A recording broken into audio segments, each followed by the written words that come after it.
Bismillahirrahmanirrahim. Assalamualaikum warahmatullahi wabarakatuh. Halo semuanya, saya Rio Gusti Hendra dengan NIM 240462201108. Mahasiswa Prodi S1 Akuntansi Fakultas Ilmu Sosial dan Humaniora, Universitas Muhammad Natsir, Bukit Tinggi. Dalam video ini saya akan mempresentasikan materi akuntansi keuangan syariah mengenai dana zakat, dana kebajikan, dan dana pinjaman KAR. Tugas ini saya tunjukkan kepada dosen pengampu saya, Bu Sarifah Zuhra, SST ME. Pengertian akuntansi dana zakat. Akuntansi dana zakat adalah proses pencatatan, pengukuran, penyajian, dan pengungkapan transaksi zakat sejak dana diterima dari muzaki sampai disalurkan kepada mustahik. Tujuan akuntansi dana zakat adalah menjamin amanah dan transparansi pengelolaan zakat, memberikan laporan keuangan yang andal bagi publik, memastikan dana disalurkan sesuai ketentuan syariah, menjadi dasar pengawasan dan evaluasi kinerja OPZ. Ruang lingkup akuntansi dana zakat yaitu meliputi penerimaan dana zakat, pengelolaan dana zakat, penyaluran dana zakat, dan pelaporan dan pengungkapan. Pengakuan dan pengukuran PSAK 109. Yang pertama itu pengakuan zakat diakui saat diterima oleh OPZ baik kas maupun non-kas. Yang kedua pengukuran zakat kas sebesar nilai nominal, zakat non-kas diukur berdasarkan nilai wajar. Pencatatan akuntansi atau contoh jurnalnya. Yang pertama itu penerimaan zakat tunai. Jurnalnya yaitu kas pada dana zakat. Yang kedua penerimaan zakat non-kas. Jurnalnya yaitu aset zakat pada dana zakat. Yang ketiga penyaluran dana zakat, jurnalnya yaitu dana zakat pada kas atau aset zakat. Prinsip syariah dalam akuntansi dana zakat, yang pertama itu amanah atau dapat dipercaya, yang kedua transparansi, keadilan, akuntabilitas kepada Allah dan masyarakat. Dasar hukumnya itu Al-Quran, Surat At-Taubah ayat ke-60, Undang-Undang Nomor 28 Tahun 2011 tentang pengelolaan zakat PSAK 109 atau IAI. Materi yang kedua tentang pengertian dana kebajikan. Dana kebajikan adalah dana yang diperoleh dari denda keterlambatan, pendapatan non halal, atau misalnya bunga bank konvensional yang tidak dapat dihindari, sumbangan sosial, dana titipan. Dana ini tidak boleh diakui sebagai pendapatan lembaga, melainkan wajib disalurkan untuk kepentingan sosial.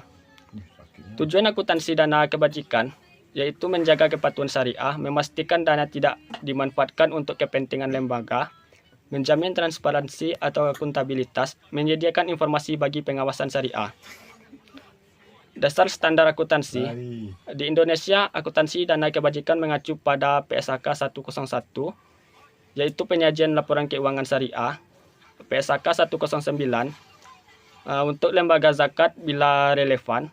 Dan yang ketiga itu fatwa DSN MUI terkait dana non-halal dan dana sosial.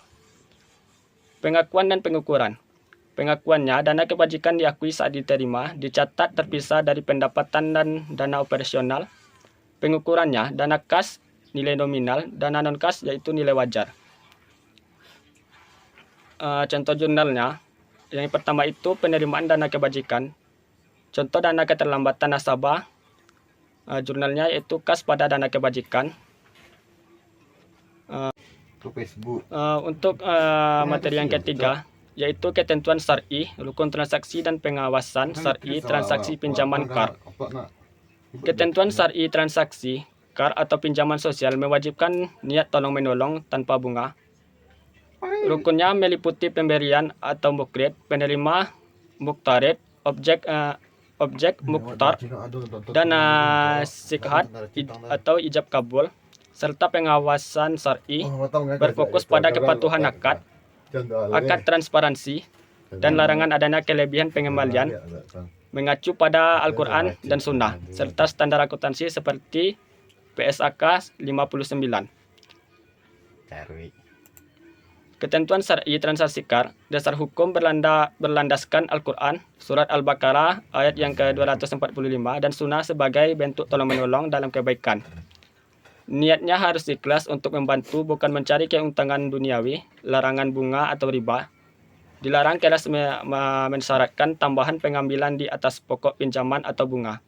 Sifatnya bersifat sosial, tolong-menolong, dan mendidik untuk membalas dengan kebaikan. Pengembaliannya yaitu mewajibkan mengembalikan sesuai jumlah pokok pada waktu yang disepakati. Rukun transaksi KAR, mukrid, pihak pemberi pinjaman atau bank syariah atau individu. Dan muktarid, pihak penerima pinjaman atau nasabah. Muktarat, yaitu objek atau dana yang dipinjamkan harus jelas jumlah dan spesifiknya. Sighad, yaitu akad atau perjanjian berupa ijab atau penawaran, dan kabul adalah penerimaan yang jelas.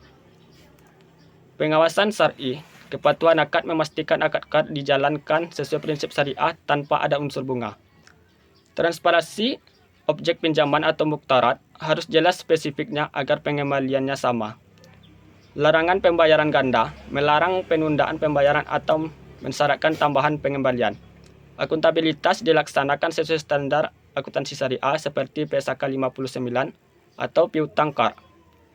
Dewan Pengawasan Syariah atau DEPS, lembaga keuangan syariah diawasi oleh DPS untuk memastikan seluruh aktivitas sesuai syariah.